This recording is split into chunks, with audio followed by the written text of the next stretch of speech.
জেলা পরিষদের উদ্যোগে সোলার পাম্প উদ্বোধন হরিহরপাড়ায়। আজ শনিবার দুপুরে হরিহরপাড়ার দস্তুরপাড়ায় জেলা পরিষদের সদস্য জিল্লার রহমানের উপস্থিতিতে সোলার পাম্প উদ্বোধন করা হয়। স্থানীয় সূত্রে জানা যায়, গত পঞ্চায়েত ভোটের সময় কিছু আদিবাসী পরিবারের জমিতে সেচের অসুবিধা থেকে জেলা পরিষদের প্রার্থী জিল্লার রহমান কথা দিয়েছিলেন সোলার পাম্প করে দেওয়ার। আজ তার বাস্তবায়ন করা হয়।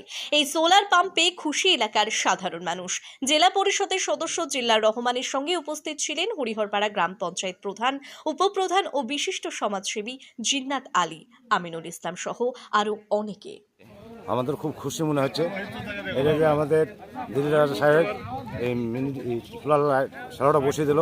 আমাদের এই মাঠের চাষবাসগুলো খুব উন্নয়ন হবে। পানির খুব প্রবলেম ছিল, চাষবাসের খুব অসুবিধা হচ্ছিল।